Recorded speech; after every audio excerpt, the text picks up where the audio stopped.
मुझे पहले से ही शक था।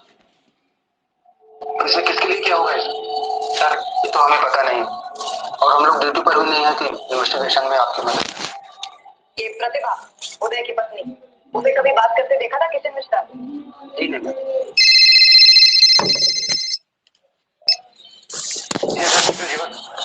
चेतन की पत्नी गायत्री तिवारी आई है।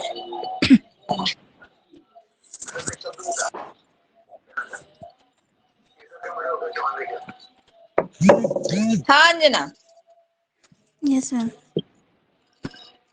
एक मिनट।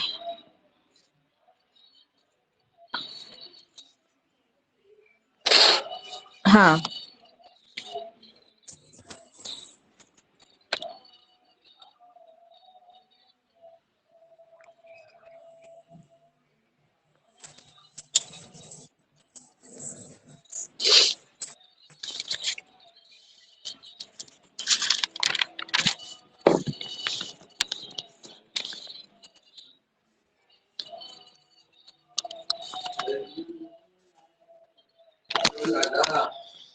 लाला की मैया।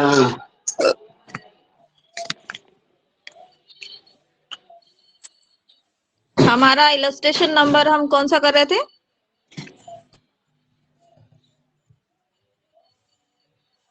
फोर्थ वाला कर रहे थे, है ना?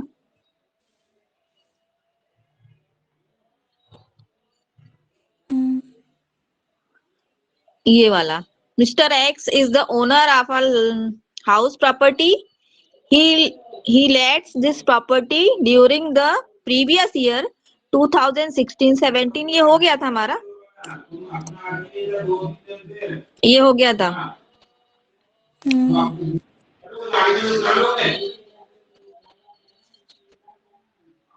इसके बाद देखो अगला पॉइंट है property occupied by the owner, section number 23(2). क्या कह रहा है ये? Where the property consists of one house or part of the house is in the occupation of the owner for his own residence and is not actually let during the part of the previous year, and no other benefits is derived therefrom by the owner, the actual value of such a house or part of the house shall be taken to be nil. मतलब कोई व्यक्ति है और उसने अपने घर, अपना जिसमें घर जो हाउस प्रॉपर्टी उसने ऑक्युपाइड की हुई है या जो उसके पास में जो हाउस प्रॉपर्टी है उसमें या वो नहीं रह रहा है या वो मकान पिछले साल के लिए खाली है, किसी भी पीरियड के लिए, किसी भी टाइम पीरियड के लिए, या उस मकान का जिसमें वो रह रहा है उसका कोई भाग किसी टाइम पीरियड के लिए वो खाली है, तो उसकी जो एक्चुअल वैल्यू होगी वो नील होगी। ठीक है, तो लिखो नंबर, लिखो पॉइंट नंबर, मैं तुमको नोट्स लिखाए थे उसी में लिखना आगे, अगला नंबर डाल लेना नोट का। The self occupied house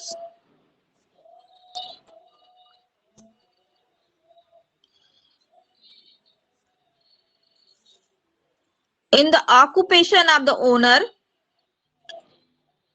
of his own residence is not actually late during the previous year, the actual value is nil. पिछले साल अगर उसकी उसने अपना जो ऑक्युपाइड हाउस है उसको अगर रेंट पर नहीं दिया है तो उसकी जो एक्चुअल वैल्यू है वो नील होगी। ठीक है,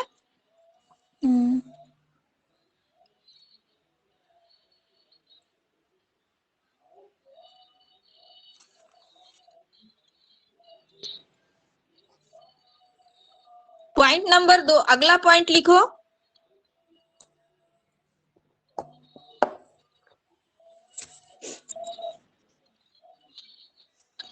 The only deduction available in the respect of such house is only deduction available in the respect of such house is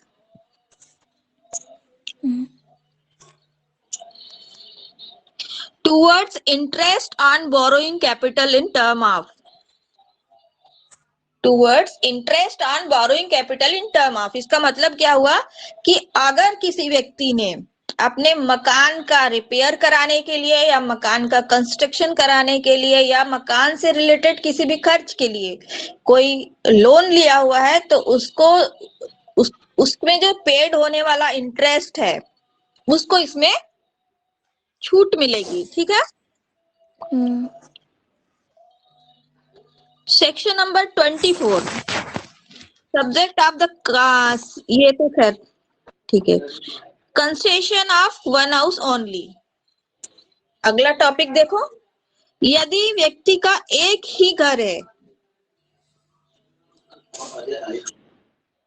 तो क्या करना है उसको, और उसको वो मतलब रेसिडेंशियल पर्पस से यूज करता है, तो क्या होगा, वो एग्जम्प्टेड होगा कि टैक्सेबल होगा? उसकी जो एनुअल वैल्यू है, जो एक मकान है व्यक्ति का और अगर वो मकान वो अपने रेसिडेंस के लिए यूज करता है तो वो एग्जम्प्टेड है। तो इसके लिए लिखो, the assessee has occupied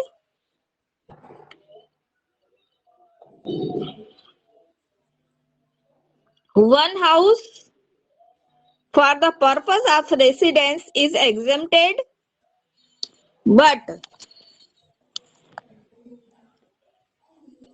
more than one house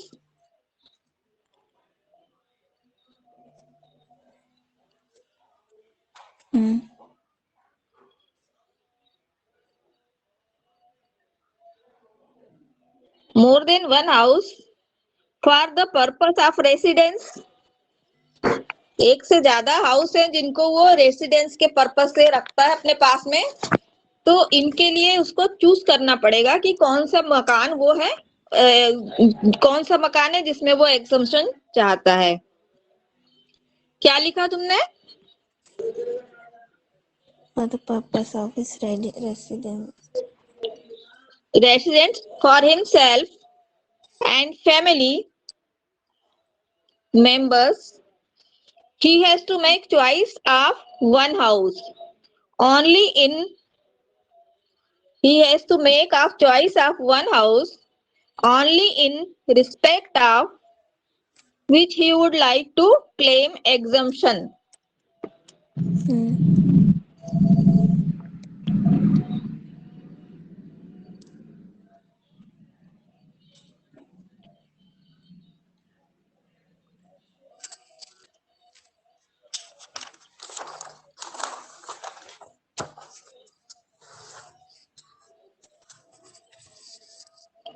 ये टॉपिक मैंने कल लिखवाया था क्या तुमको? नहीं, कल समझा दिया था मैंने ये, है ना?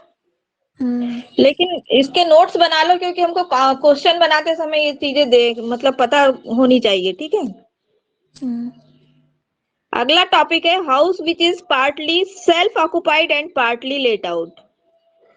घर जो आधा जो है वो जिसमें वो रहता है और आधे को उसने रेंट पर लिया हुआ है। तो A, property let out partly, when a portion of house is self occupied for the full year and portion of self occupied for whole year, the annual value of the house shall be determined as under। किस तरह से उसका जो annual value निकाली जाएगी? तो लिखो इसके अंतर्गत, a portion of the house is self occupied for the full year and portion of the house is let out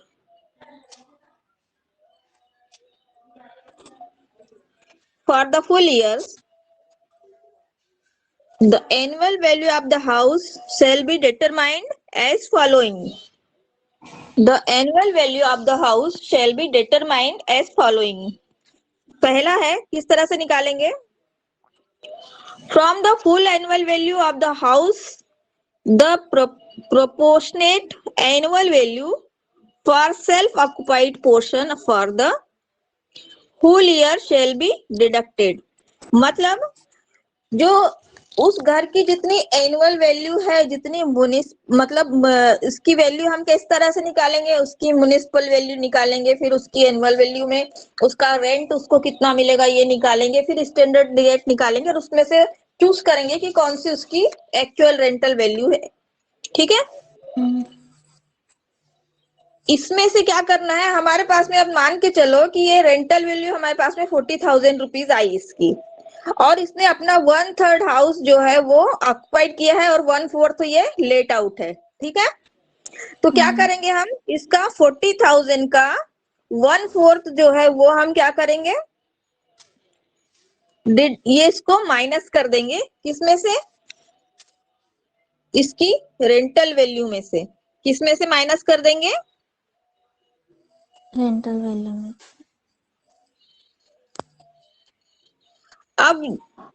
अब बताओ, इसमें से अब जैसे 40,000 है किसी की एक्चुअल वैल्यू, उसमें से 1/4 आया 10,000। ठीक है, ये 10,000 हमने माइनस किया तो ये 30,000 ये कौन सी वैल्यू आएगी, और ये 10,000 कौन सी वैल्यू आई,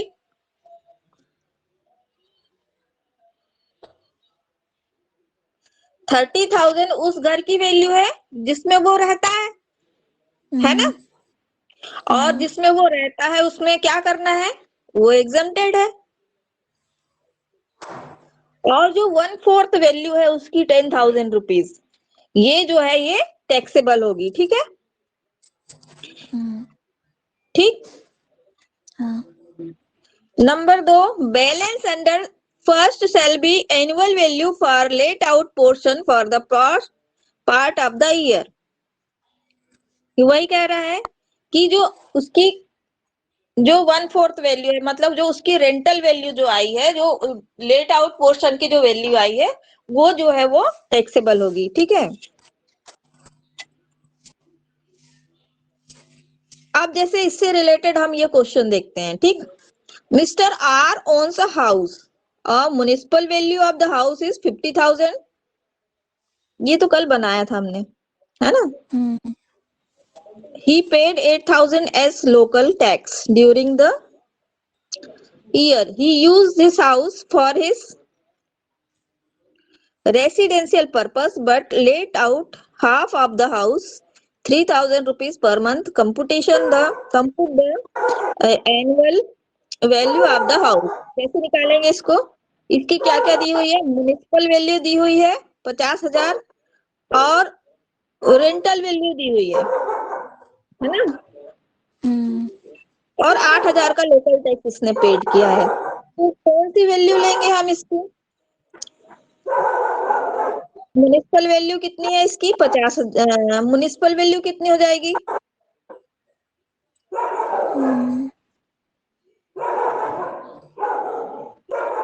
म्युनिसिपल वैल्यू है 50,000 की। ठीक है, और इसकी एक्चुअल रेंटल वैल्यू कितनी है, इसका आधा घर जो है वो 30,000 में इसने लेट आउट किया हुआ है ना। तो पूरे घर की कीमत कितनी हो जाएगी, पूरे घर का किराया कितना हो जाएगा, 3,000 लेट आउट है तो 6,000 रुपए पूरे घर का किराया, 6,000 एक महीने का, तो 12 महीने का कितना हो जाएगा, 72,000।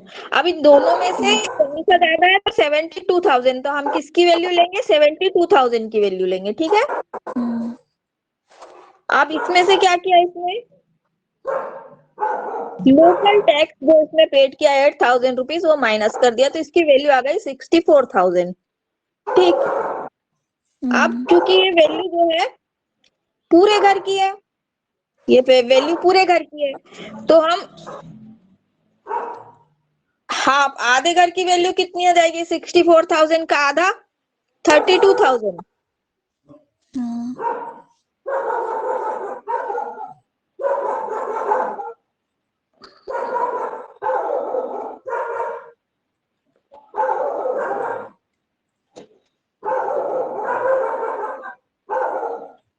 ठीक है, और क्या बोल रहा है ये, annual value of let out portion कितनी हो जाएगी, लेट आउट पोर्शन की एनुअल वैल्यू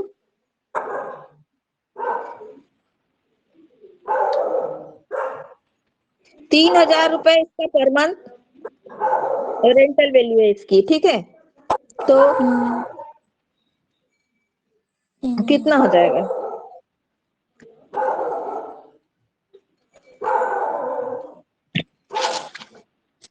32,000 माइनस 36,000. हाँ 1 मिनट है ना।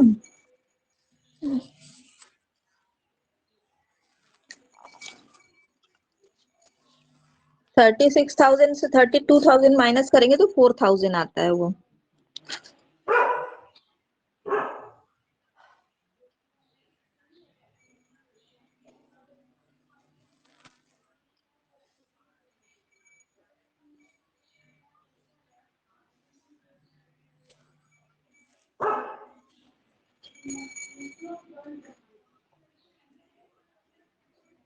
इसमें इसको कोई बेनिफिट नहीं मिलेगा, रेंटल वैल्यू में जो बेनिफिट मिलता है उसका। तो 32,000 में माइनस करेगा ये म्युनिसिपल टैक्स। अब म्युनिसिपल टैक्स भी पूरा 8,000 रुपीज पूरे मकान का है। 1/4 कितना हो जाएगा?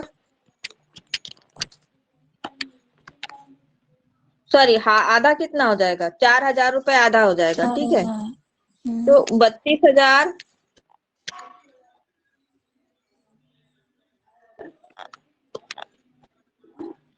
का आधा होता है 16,000 रुपए, ठीक है। ये जो रेंटल वैल्यू 32,000 आई, इसका आधा 16,000 रुपए। ये एनुअल वैल्यू आप पोर्शन जो लेट आउट किया हुआ है उसका है, उसकी एनुअल वैल्यू है, ठीक है।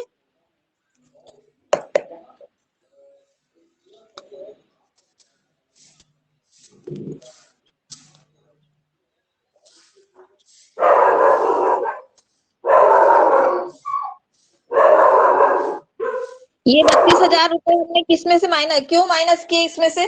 क्योंकि जो आधी 64,000 में से 32,000 रुपए की वैल्यू किसकी है? उस घर में वो खुद रहता है ना। और 32,000 रुपए की वैल्यू उस पोर्शन की है जो उसने लेट आउट किया हुआ है। तो जिसमें वो खुद रहता है वो 32,000।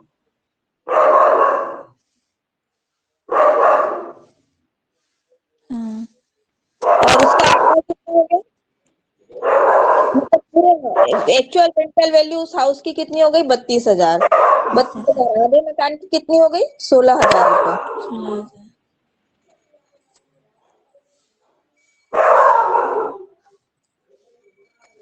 एक मिनट। According to self occupied portion 32,000, ठीक है।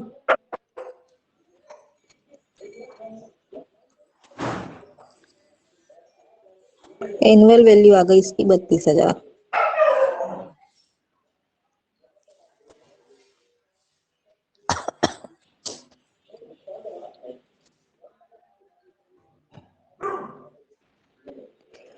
अगला नंबर लिखो नोट पे।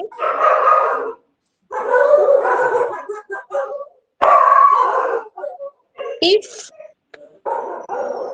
fair rent is not given, if fair rent is not given, then assume actual rent as fair rent। मतलब यदि हमको फेयर रेंट नहीं दिया हुआ है तो हम एक्चुअल रेंट को ही फेयर रेंट मान के चलेंगे, ठीक है। If the SSC has reserved only one of the houses owned by him for his residence, or he is the owner of the only one house which is meant for his own residence but could not be occupied by him for the residential purpose in the previous year, owning the fact that he had to live at some other place in a house not belonging to him, then he can claim non-occupation or vacancy allowance during the previous year for the period during which his house remained vacant. The reason of his living at the different place might be for business or profession purpose, for the salaried employees due to transfer. The annual value of house which is maintained vacant in these circumstances shall be nil। अगर कोई व्यक्ति है और वो किसी दूसरी जगह service करता है या कोई बिजनेस करता है या प्रोफेशन में है और उसका मकान किसी दूसरी जगह है और वो मकान पिछले साल खाली रहा, है ना, वो मकान पिछले साल खाली रहा तो उसकी रेंटल वैल्यू क्या होगी? नील होगी, क्योंकि तो खाली था।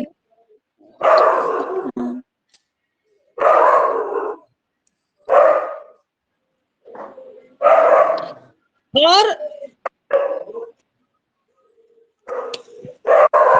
जब वो इसके लिए क्लेम करेगा कि ये मकान मेरा है और मैं इसमें मतलब इसमें सेल्फ रेसिडेंशियल की मतलब अकॉर्डिंग इसमें वो कंसेशन चाहेगा तो क्या मिलेगा उसको कंसेशन? क्योंकि वो रहता कहीं और रह रहा है वो,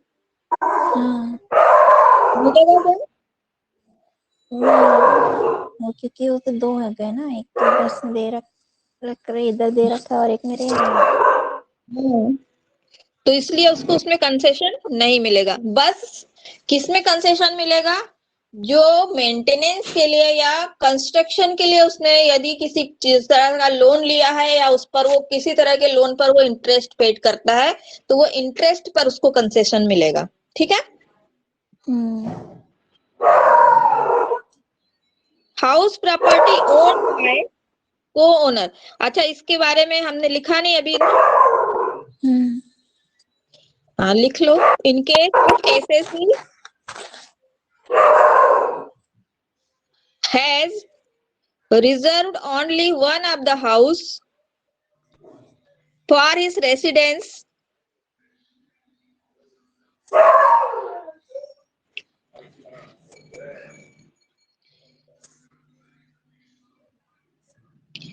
it means his own residence but could not be occupied by him। Means his own residence but could not be occupied by him for residential purpose in the previous year owing to the fact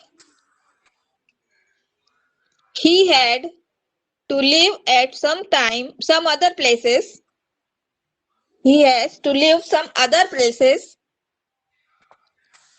in a house not belonging to him, then he can claim non-occupation or vacancy allowance during the previous year for the period during which house remained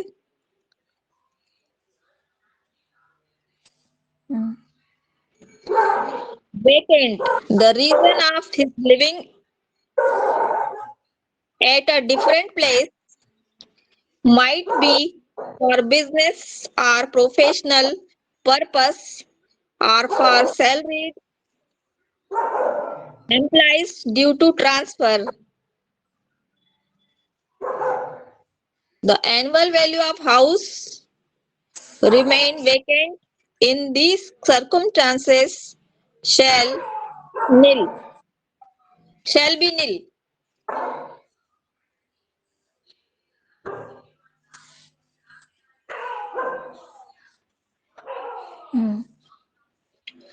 अगला note लिख लो। The property own by को owner.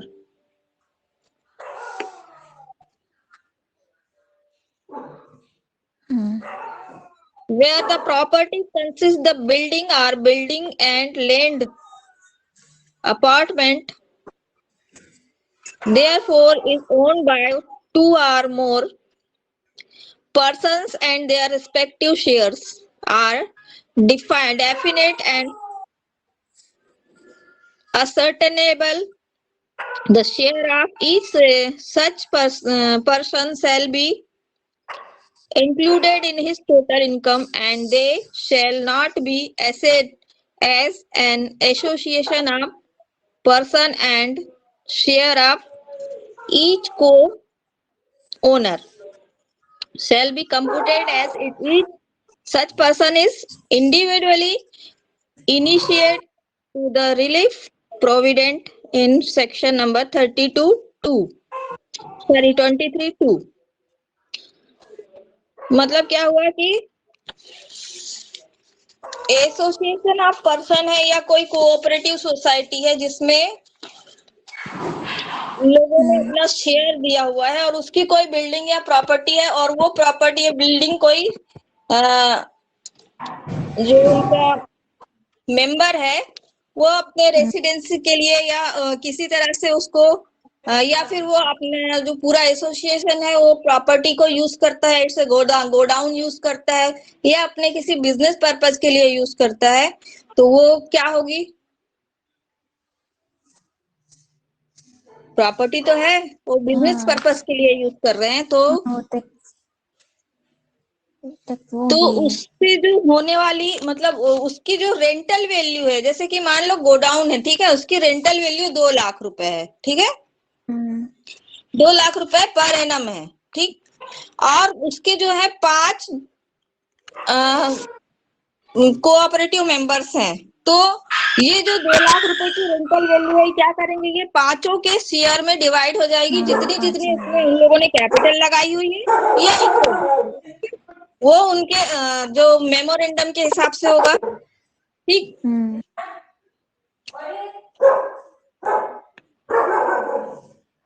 तो लिखो note अगला,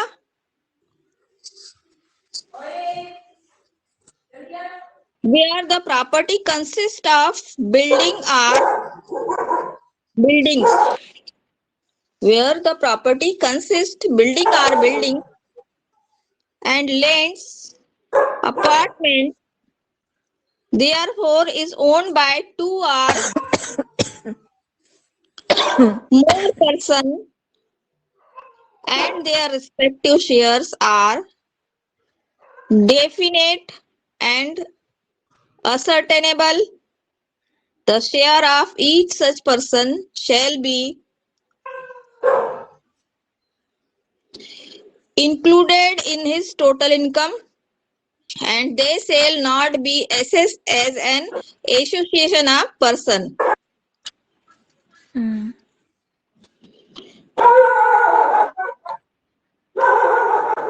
इसका अगला topic है deduction from income under the head of house property. अभी हमने जब इनकम फ्रॉम सैलरी पढ़ा था तो उसमें हमने स्टैंडर्ड डिडक्शन पढ़ा था कि कितना उसका स्टैंडर्ड डिडक्शन होता है 50,000 रुपए का, जो हमको जनरली उसमें से डिडक्ट करना है, ठीक है।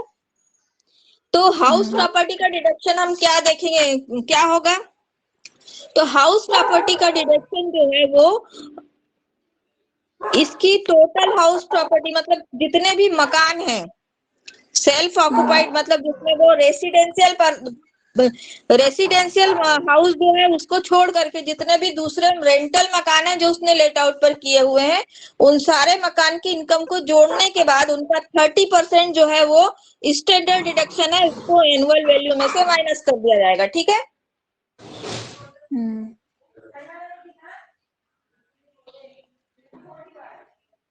इसके साथ ही साथ उसको जो इंटरेस्ट वो पेड कर रहा है, उसने जो मकान के रिपेयर के लिए या रिनोवेट करने के लिए या मकान के कंस्ट्रक्शन के लिए कोई लोन लिया था, उसका जो इंटरेस्ट पेड कर रहा है वो भी इसमें डिडक्ट कर दिया जाएगा, ठीक है, उसका भी उसकी भी छूट मिलेगी उसको, ठीक।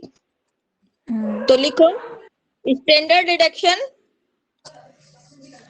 Sum equal of 30% of the annual value of house property, ठीक है।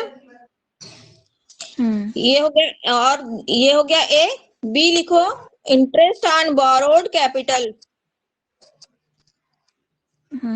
अब ये समझ में आ गया तुमको इंटरेस्ट ऑन बोरोड कैपिटल कौन सी है, वो लोन जो मकान के रिनोवेशन के लिए, रिपेयरिंग के लिए या कंस्ट्रक्शन के लिए लिया उसका उस पर देने वाला इंटरेस्ट, ठीक है।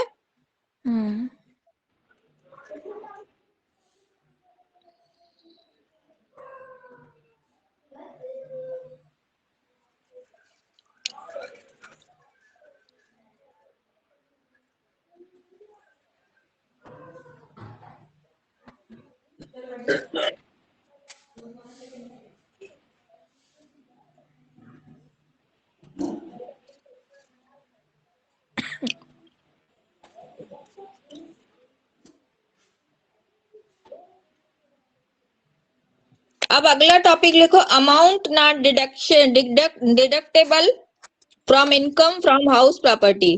कौन कौन सा अमाउंट है जो उनको हमको इसमें से डिडक्ट नहीं करना है?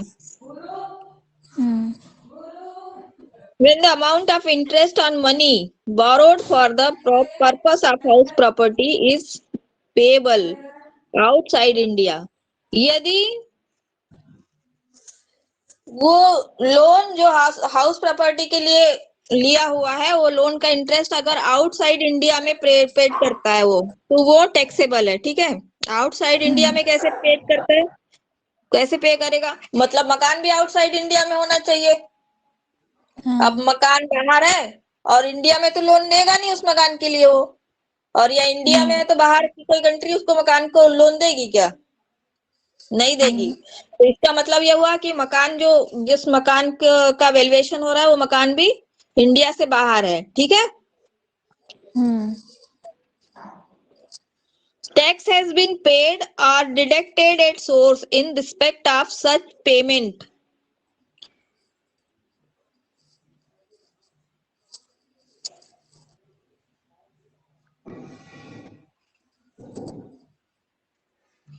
TDS का जो है पेमेंट इसमें से नहीं काटा जाएगा। टैक्स डिडक्टेड एट सोर्स पढ़ा है ना? TDS नहीं काटा जाएगा इसमें। अगला है, there is a person in India who may be treated as an agent or representative of the non resident of whom such payment have been made. ऐसा कोई व्यक्ति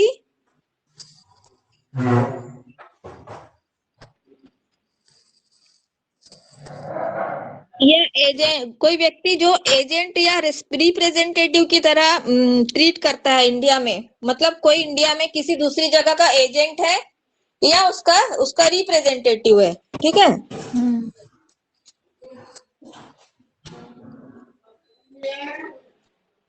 वो अगर कुछ पेमेंट करता है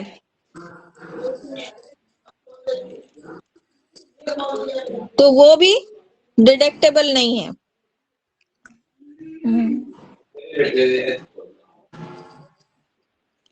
अब जो हमने देखा था कि हम लोन ले रहे थे, मकान हाउस प्रॉपर्टी के लिए लोन ले रहे थे, और उसका जो इंटरेस्ट है वो इंटरेस्ट हम एग्जम्पशन उसको हम डिडक्ट कर रहे थे, माइनस कर रहे थे हमारी तो एनुअल इनकम में से। और उससे रिलेटेड जो कुछ हमारे पास में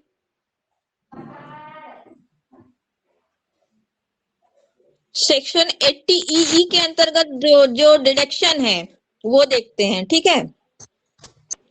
इसमें से जो लिखवाने वाला होगा वो मैं बोल दूंगी तुमको। ठीक। Keeping in view the need of affordable housing and additional benefit for first home buyers is provided by inserting a new section 80EE in the Income Tax Act relating to deduction in respect of interest on loan taken for residential house property. क्या बोल रहा है ये? Section number 80EE के अंतर्गत जो income tax से related house property है उसको उसके लिए लिए गए लोन पर जो पेमेंट है, इंटरेस्ट पेड हो रहा है, वो क्या होगा? डिडक्टेड होगा। ठीक है, माइनस होगा उसमें से। Number 2, a new section 80EE shake to provide that in computing the total income for an assessee being an individual, there shall be deducted in accordance with and subject of the previous provisions of his section. इसका मतलब क्या हुआ? 80CC के अंतर्गत जो total income compute की जाएगी, ठीक है, एसएससी के लिए,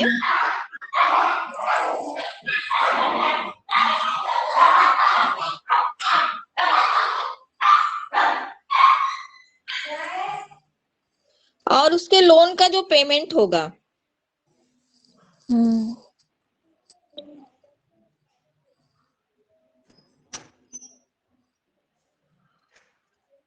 जो उस रेसिडेंशियल हाउस से रिलेटेड उसके लोन का पेमेंट अगर वो पेड करता है, मुद्दल जो हम मतलब पूरा पेमेंट अगर वो पेड कर देता है तो वो भी डिडक्टेबल होगा। The amount of deduction shall not exceed on the lakh rupees and shall be allowed in computing the total income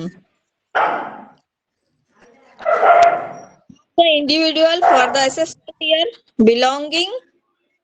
beginning on 1st April 14 and in a case where the interest payable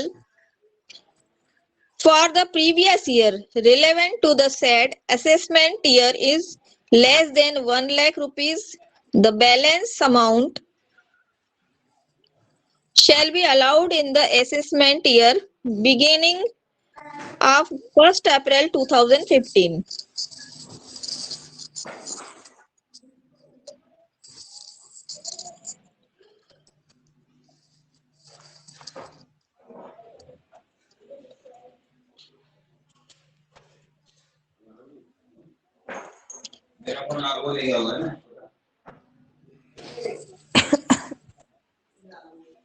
इसका मतलब क्या हुआ?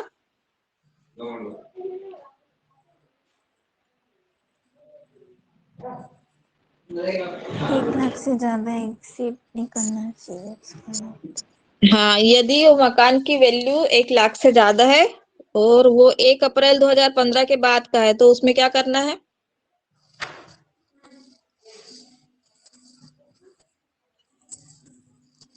Deduction 1 lakh से कम का है और उसकी उस 1 अप्रैल 2015 से बाद का है तो balance amount is will be shall be allowed in assessment year beginning on 1st April 2015. तो उसको क्या करना है? हमको डिडक्ट करना है ना, माइनस करना है। New section 25A insert Wade finance act 2016।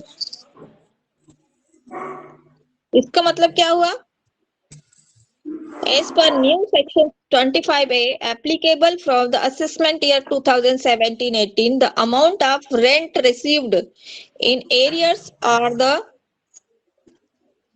amount of unrealized rent received realized subsequently by an assessee shall be charged to tax in the previous year. In the owner of property are not in that previous year, further assessee is allowed deduction of 30% of such amount received realized. Unrealized rent जो पुराना unrealised rent है, ठीक है, जैसे कि पिछले साल का तो हम अभी असेसमेंट ही कर रहे हैं, इसके पिछले साल का कोई रेंट अनरियलाइज था जो इस साल हमको मिला, पिछले साल हमको मिला, है ना। मतलब 1 साल पहले का अनरियलाइज रेंट हमको पिछले साल मिला तो वो उसमें से कितना परसेंट जो है वो डिडक्ट होगा और कितना परसेंट टैक्सेबल होगा?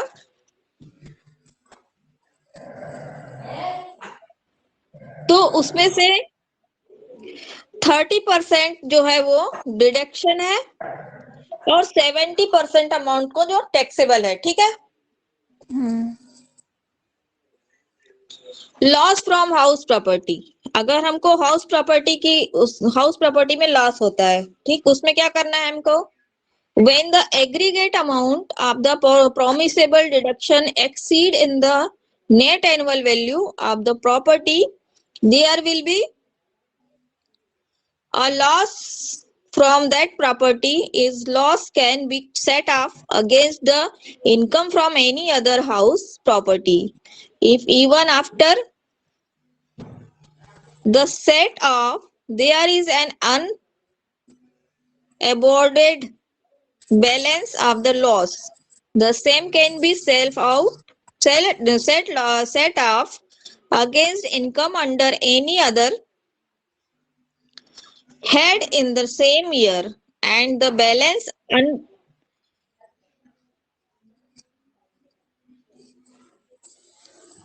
unabsorbed part of the loss can be carried forward in the term of section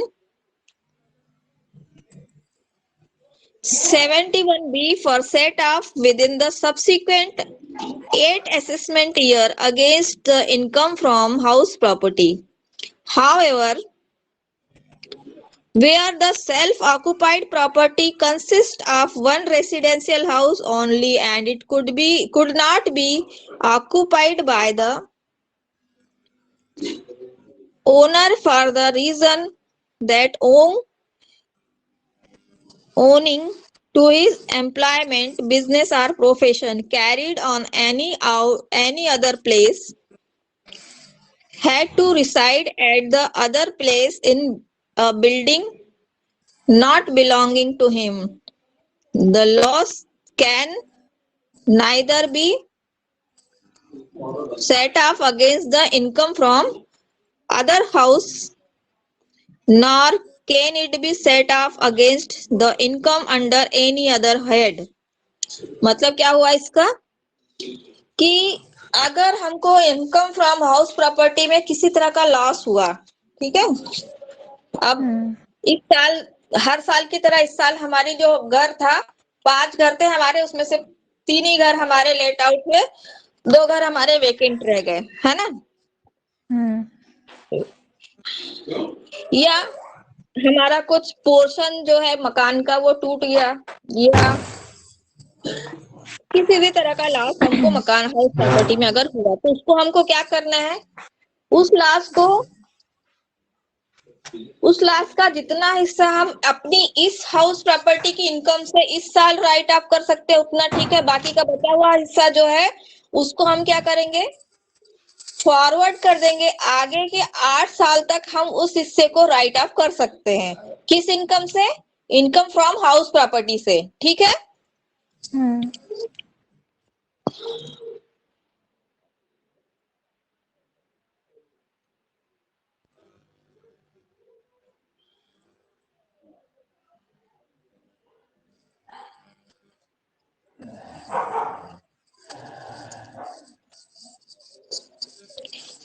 और यदि कोई व्यक्ति वही टर्म वही है, कोई व्यक्ति अगर एक जगह से दूसरी जगह में रहता है और उसका मकान जो है वो दूसरी जगह में है और उस समय अगर वो उसको लॉस होता है वो क्या करेगा, तब भी ये जो लॉस है हाउस प्रॉपर्टी की इनकम से ही राइट ऑफ होगा, इसको अदर सोर्स की इनकम से राइट ऑफ नहीं किया जाएगा, ठीक है।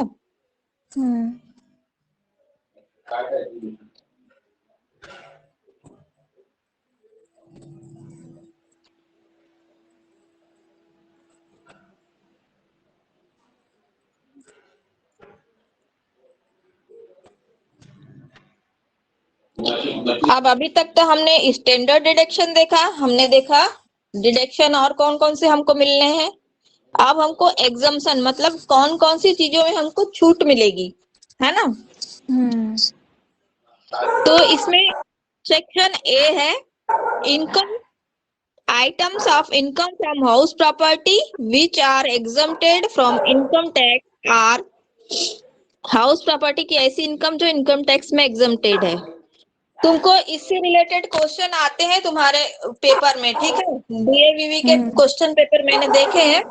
तो इन चीजों से जैसे कि तुम्हारा सैलरी हेड में भी हमने पढ़ा था, तो उसमें जो एग्जम्पशन और डिडक्शन है उससे रिलेटेड क्वेश्चन आते हैं कि वो किस अंडर सेक्शन में, तुमको अंडर सेक्शन का नंबर दे देगा और बोलेगा कि इस अंडर सेक्शन के अंतर्गत जो एग्जम्पशन है या जो डिडक्शन है तुम उसके बारे में बताओ। तो इसमें पहला है income from house property institute in immediate क्या है विकिनिटी फॉर और on the agricultural land and used as dwelling house storekeeper or other outhouse by the cultivator or receiver or rent in King. Section number 2A1A. इसका मतलब क्या हुआ?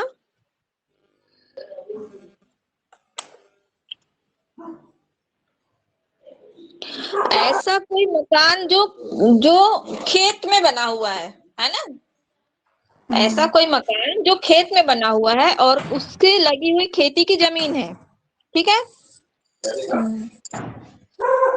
और उस मकान का उपयोग वो गोदाम के रूप में, स्टोर हाउस के रूप में, या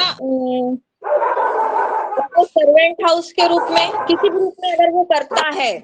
सर्वेंट हाउस में मतलब सर्वेंट जो एग्रीकल्चर लैंड को जो सुपरवाइज करता है, उसके लिए रहने के लिए दिया हुआ हो, तो ये जो चीज है ये एग्रीकल्चरल इनकम में आ जाती है और ये एग्जम्प्टेड है, ठीक है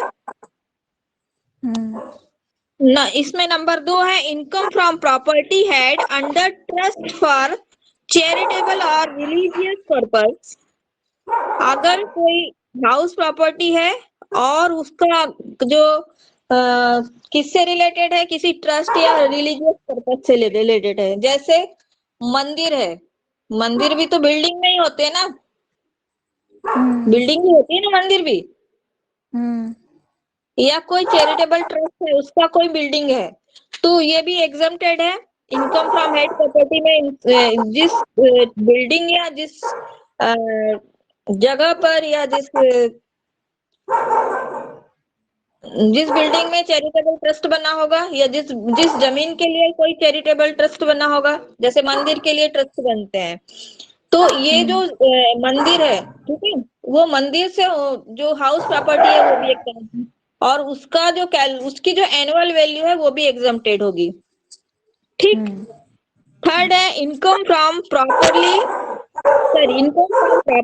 occupied by the owner for the purpose of his business or profession carried on by him and the profit of which are chargeable to income tax.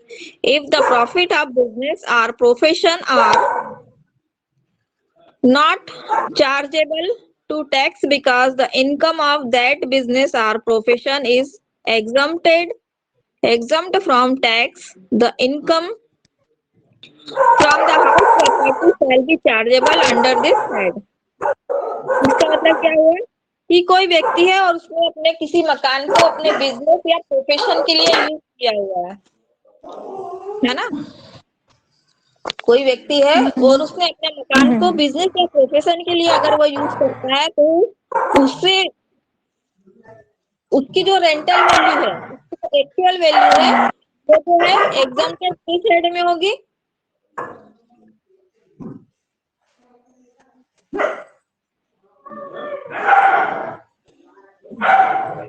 Business और प्रोफेशन वाले हेड में एग्जम्प्टेड होगी, क्योंकि वो अपने खुद के मकान में बिजनेस कर रहा है, तो बिजनेस और प्रोफेशन वाले हेड में एग्जम्प्टेड हो। लेकिन हाउस प्रॉपर्टी वाली हेड में क्या होगी? वो टैक्सेबल होगी, ठीक है। फोर्थ है income from residential house where the house consist of the residential house only and it could not be occupied by the owner on account of his employment, business or profession carried on at any other place, and he live in such place in a house which does not belong to him. The income shall be exempt provide. पहला, the house was not occupied by the owner during the whole of the previous year. कोई व्यक्ति है वो दूसरी जगह में रहता है और उसका मकान दूसरी जगह में है, तो किन कंडीशन में उससे हाउस एग्जम्प्टेड होगी? तो उसमें पहला कंडीशन है कि अगर वो व्यक्ति पिछले साल जिस साल की इनकम है उस साल उस हाउस प्रॉपर्टी का ओनर ना हो, ठीक है।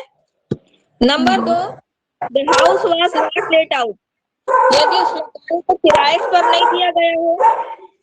तीसरा है no other benefits was derived by the owner, अगर उस मकान से उस ओनर की या उस एसएससी को किसी तरह की कोई इनकम नहीं हो रही है, ठीक है।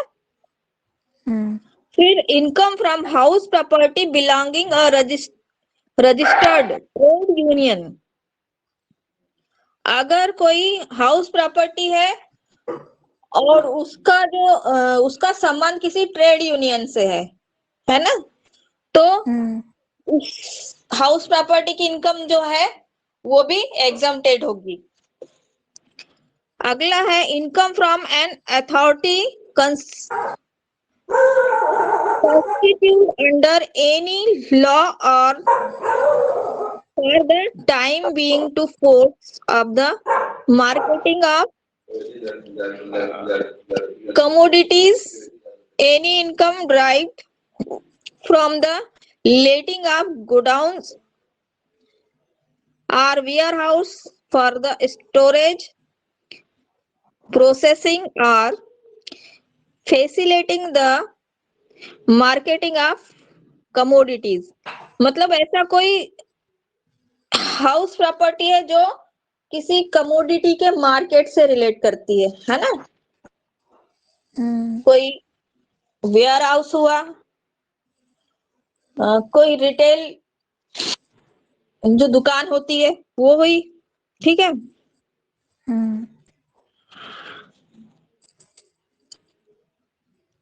कोई गोडाउन हुआ जो स्टोर या प्रोसेसिंग का काम, जिसमें स्टोरिंग और प्रोसेसिंग का काम होता है। गोडाउन में स्टोरिंग होती है और जो फैक्ट्री होती है, फैक्ट्री में क्या होता है, प्रोसेसिंग होती है, सामान को बनाया जाता है।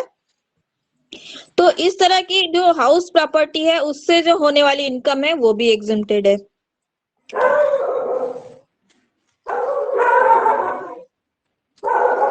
फिर income from property of the approved scientific research association subject to fulfillment of the certain condition।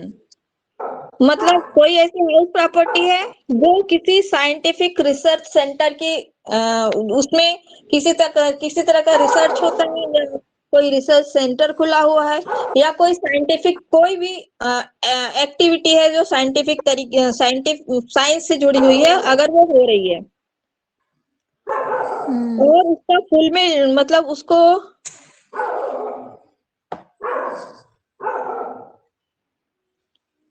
उसके बारे में हमको सेक्शन नंबर 1021 में पढ़ना पड़ेगा, ठीक है। फिर अगला है income from property of a game association.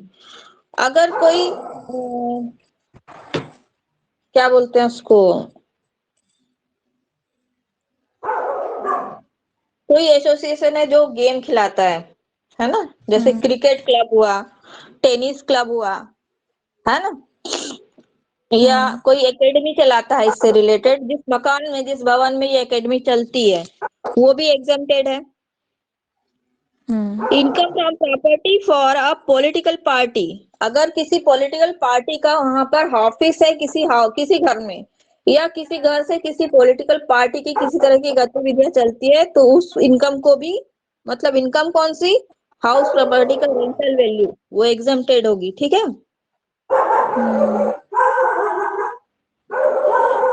ये इसका तो है, ये हमने देखा सेक्शन नंबर ए में। सेक्शन नंबर बी में क्या है, income which are include in gross total income but do not form part of the total income. ऐसी इनकम जो ग्रॉस टोटल इनकम में तो इंक्लूड है, लेकिन टोटल इनकम का पार्ट नहीं है। ग्रॉस टोटल इनकम में हम क्या क्या करते हैं बताओ जरा, पहले एक बार रिवाइज करो जरा। पहले ग्रॉस टोटल इनकम हम कैसे निकालते हैं? म्युनिसिपल निकालते हैं, बोलो। म्युनिसिपल फेयर रेंट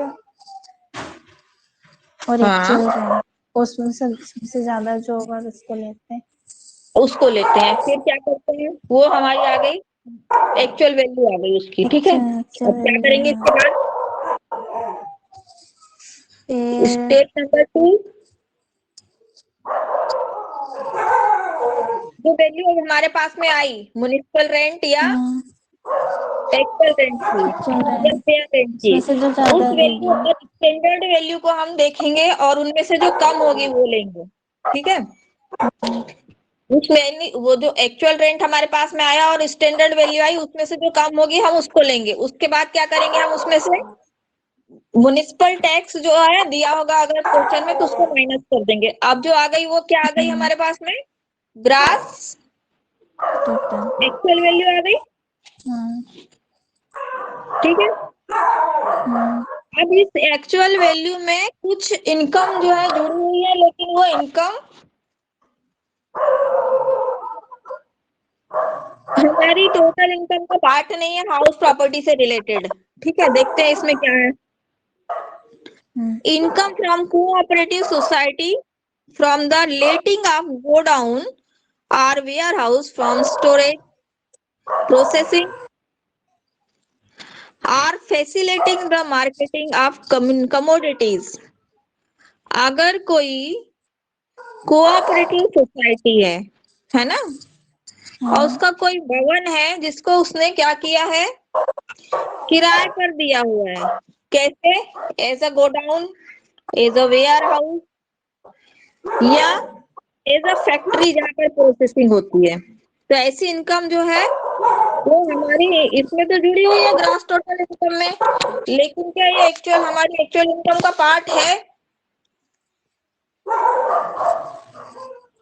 क्या हमारी एक्चुअल इनकम? ये नहीं। ये किसने दिया है, लेट आउट किसने किया, ले- कोऑपरेटिव सोसाइटी ने लेट आउट किया, मकान मालिक ने लेट आउट नहीं किया उसको, हाँ। है ना। तो ये जो इनकम है ये हमारे हाउस प्रॉपर्टी की इनकम का पार्ट नहीं है। तो क्या होगा, इसको क्या करना चाहिए हमको, इसको हटा देंगे इसमें से, डिडक्ट। ठीक है। Number 2, income from house property of a cooperative society not being a housing society or an urban consumer society or a society caring to transport bus business or a society engaged in any manufacturing operations with the aid of powder where the gross total income of the society does not exceed rupees 20,000। मतलब क्या हुआ, ऐसी कोई cooperative society जो कि housing society ना हो, urban consumer society ना हो या ट्रांसपोर्ट बिजनेस से रिलेटेड कोई सोसाइटी ना हो, ठीक है। तो ऐसी कोऑपरेटिव सोसाइटी को जब किसी मकान या हाउस प्रॉपर्टी में उसका जो एस्टेब्लिशमेंट होगा तो उसमें क्या करना है हमको,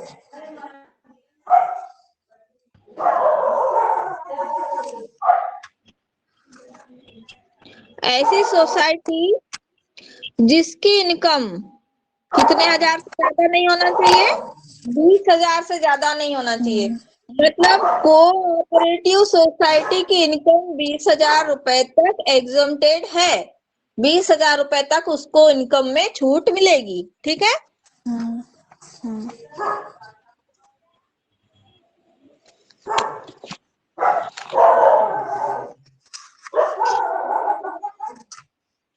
फिर क्या हुआ आगे, अब इसको देखें थोड़ी सा। Mister X is the owner of 4 house, the following particulars are available. क्या क्या दिया हुआ है, तो म्युनिसिपल वैल्यू दी हुई है, ए की 16,000, बी की 20,000, सी की 24,000 और डी की 56,000, ठीक है। एक्चुअल रेंट दिया हुआ है, रेंटल वैल्यू, इसकी कुछ रेंटल वैल्यू नहीं है। इसका मतलब क्या हुआ, या तो ये वेकेंट था पिछले साल या फिर ये सेल्फ ऑक्युपाइड है, सेल्फ रेसिडेंशियल के लिए यूज होता है, ठीक है। हाउस नंबर 2 की रेंटल वैल्यू है 14,000 रुपीज, 3 की 20,000 है और 4 की 68,000 है। ठीक है, 68।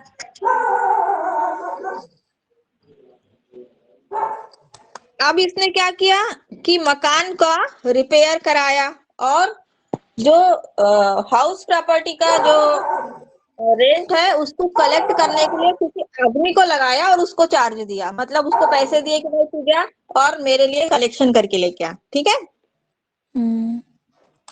तो इसका चार्ज उसने कितना कितना लगाया, तो हाउस ए पर उसने 200 रुपए खर्च किए, बी पर 2,500, सी पर 1,040 और डी पर 460 रुपए खर्च किए।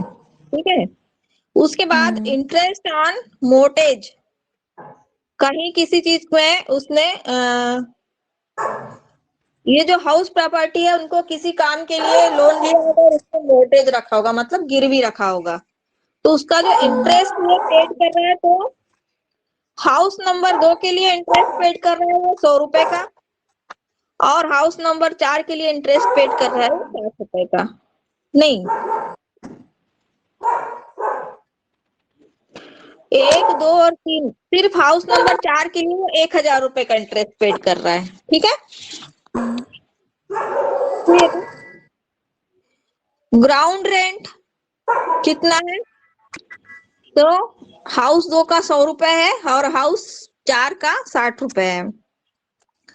फायर प्रीमियम, फायर इंश्योरेंस का प्रीमियम भर रहा है वो पहले हाउस के लिए 140 रुपए भर रहा है, दूसरे हाउस के लिए कुछ नहीं भर रहा है, तीसरे हाउस के लिए 200 भर रहा है, चौथे हाउस के लिए कुछ नहीं भर रहा है। उस पर एनुअल चार्ज दे रहा है वो म्युनिसिपल टैक्स, पहले हाउस के लिए कुछ नहीं दे रहा है, दूसरे के लिए भी कुछ नहीं दे रहा है, तीसरे घर के लिए 360 रुपए दे रहा है और चौथे हाउस के लिए भी कुछ नहीं दे रहा है। तो हाउस नंबर 1 जो है वो सेल्फ ऑक्युपाइड है। ठीक है, हाउस नंबर 1 जो है वो सेल्फ ऑक्युपाइड है। अब हमको इसको बनाना है, तो इसमें हम किस तरह से इसको बनाएंगे, इसका वैल्यूएशन किस तरह से करेंगे। हाउस नंबर 1 बताओ, इसकी रेंटल वैल्यू कितनी है, म्युनिसिपल वैल्यू है इसकी 16,000, 16,000 रुपीज है ना, एनवी है 16,000 रुपीज। ठीक, एक्चुअल रेंट इसका नील है,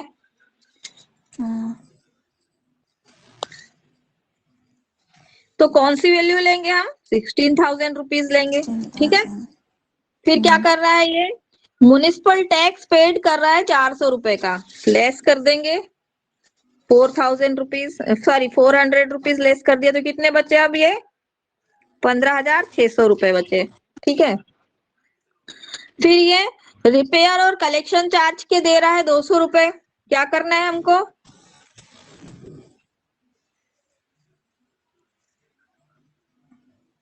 माइनस,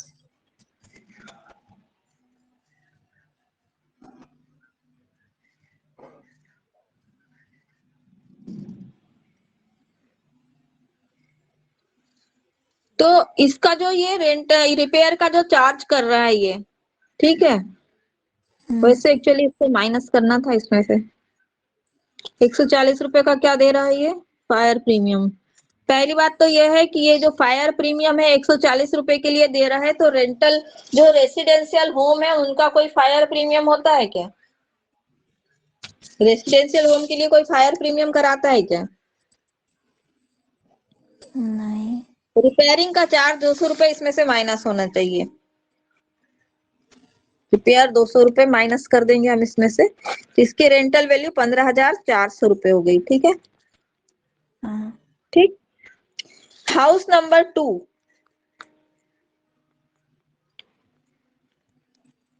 इसकी रेंटल वैल्यू कितनी है, 20,000 रुपए, म्युनिसिपल वैल्यू 10,000 रुपए, इसकी एक्चुअल रेंटल वैल्यू 14,000 है, एक्चुअल वैल्यू 14,000 है, दोनों में से कौन सा लेंगे हम, 20,000 लेंगे, ज्यादा वाला।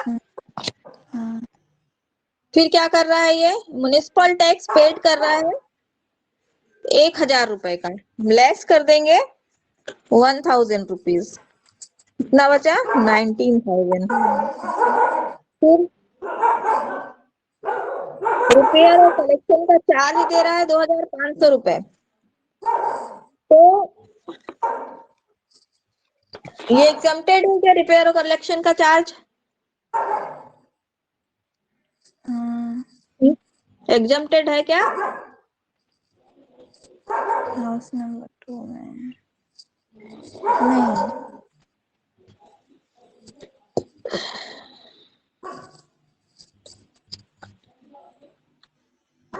एग्जम्प्टेड है ना ये?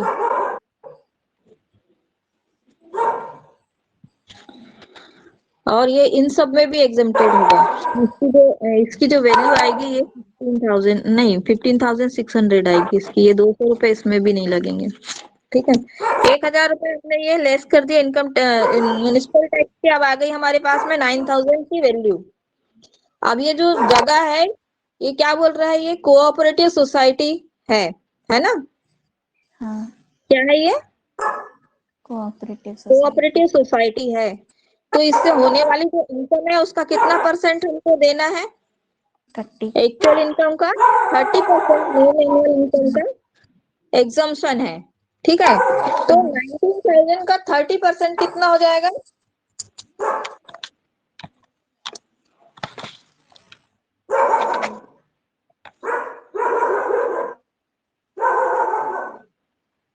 चार 2,400। 5,700 रुपीज।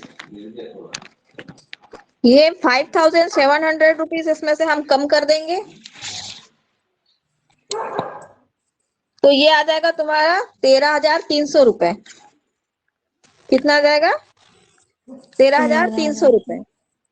ये 13,300 रुपए क्या है? इसकी एनुअल वैल्यू है। ठीक है, ग्रॉस एनुअल वैल्यू है। ठीक,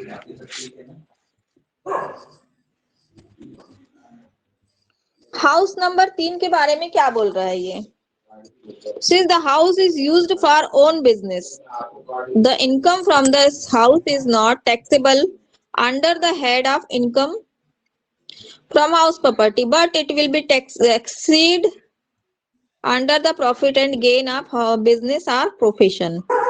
1/4 of the house occupied by the manager is presumed to be incidental to the business and hence not taxable under the head of income from house property.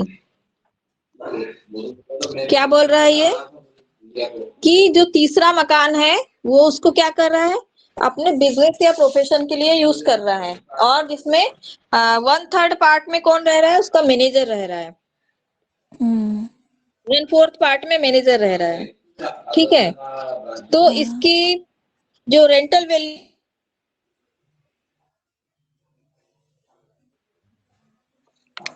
House property head में taxable नहीं होगी। इसकी जो rental value है वो house property head में taxable नहीं होगी। कहाँ टैक्सेबल होगी?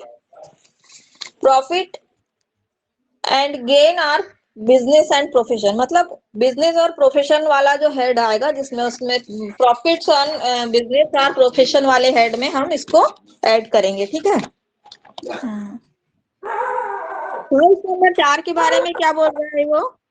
रेंट कितना रिसीव किया है इसने? 6,800 रुपीज। म्युनिसिपल टैक्स है इसका 300 रुपीज, माइनस कर दिया तो ये आ गया 6,500 रुपीज। और अब ये इसकी नेट एनुअल वैल्यू आ गई, इसमें 30% इसने माइनस कर दिया तो ये आ गई 4,550 रुपीज। ये टैक्सेबल है। अब इसके पास में कितने 4 घर थे, चारों की वैल्यू जोड़ दो। पहले की कोई वैल्यू नहीं है, प्लस 13,300 प्लस 4,550, तो टोटल इसकी एनुअल जो हाउस प्रॉपर्टी की इनकम कितनी हो गई? 17,850 रुपए। ये जो 17,850 रुपए है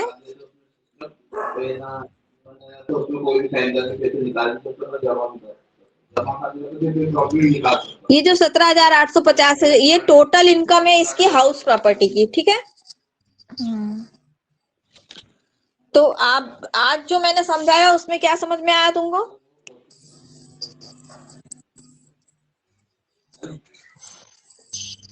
हम्म। कि एग्जाम्शंस कौन से लगेंगे और डिडक्शन और एग्जम्पशन को तो याद रखना है, हाँ तुम्हारी बुक में भी दिए होंगे, तो उनको याद करो, ठीक है? क्योंकि हम क्वेश्चन जब बनाएंगे तब तुम्हारी बुक के जो क्वेश्चन बनाएंगे तब हमको इसको ये लगेंगे, ठीक? हाँ आप ये बताओ कि तुमको जो मैंने टेस्ट में क्वेश्चन दिए थे 5 क्वेश्चन, उसमें से तुमने कितने क्वेश्चन बनाए, क्योंकि तुमने अपलोड नहीं किया? मैम बनाए हैं मैंने, पर वो है ना वो हो नहीं रहे अपलोड, वो डेडलाइन निकल गई ऐसा लिखा है उसमें। अच्छा, वो उसका टाइम पीरियड निकल गया है ना? हाँ तो हाँ ओके। तो तुमने जो बनाया है वो क्वेश्चन तुम व्हाट्सएप पर सेंड कर दो मेरे को, ओके मैम। ठीक है? हम्म, अच्छा, मैंने तुमको बोला था कास्ट अकाउंट के लिए, तो मेरे पास क्लास है कास्ट अकाउंट के लिए, तो तुम चाहती हो कि क्लास का कास्ट अकाउंट में पढ़ना चाहती हो तो? हाँ मैम पढ़ लूंगी।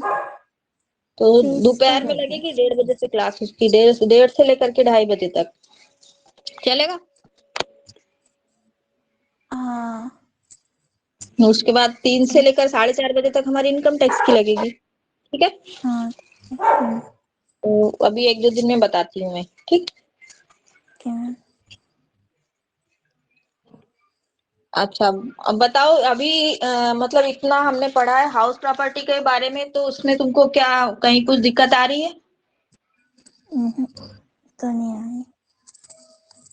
अभी जब तक क्वेश्चन तुम नहीं। खुद से नहीं बनाओगे तब तक तुमको दिक्कत समझ में नहीं आएगी, ठीक है? हाँ अभी काम करो, तुम्हारा जो हाउस प्रॉपर्टी का जो पीछे वाले जो क्वेश्चन है, तुम्हारे जो प्रैक्टिस वाले क्वेश्चन है ना, हाँ उसका जो हाँ पहला पेज है तुम उसको मेरे को फोटो खींच करके सेंड करो, हाँ ठीक है। ठीक है? Okay ma'am.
हाँ, पहला क्वेश्चन क्या दिया हुआ है इसमें, ये तो 14 नंबर का है, house complete during the year.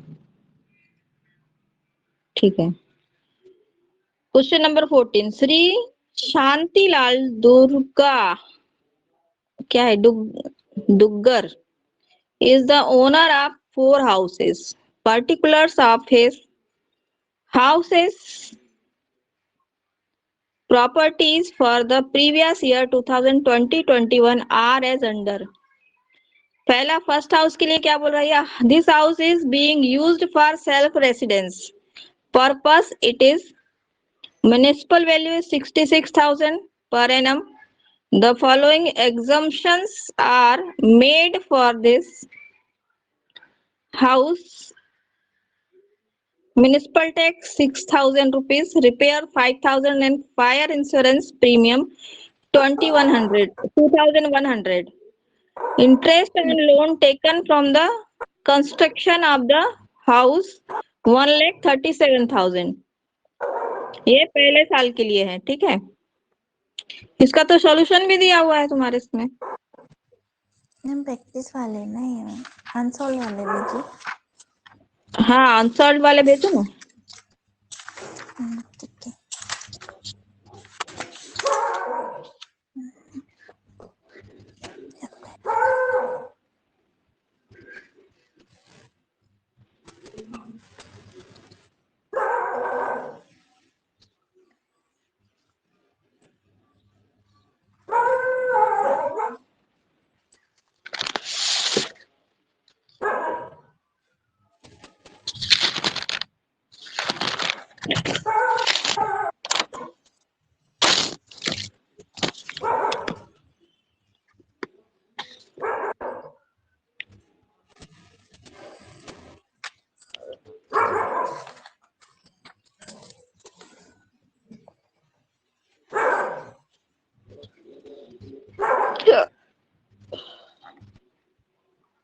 चलो ठीक है, तुम मुझे सेंड कर देना,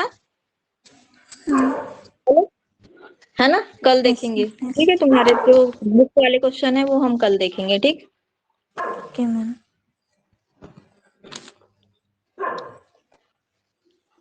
चलो ठीक है, बाय।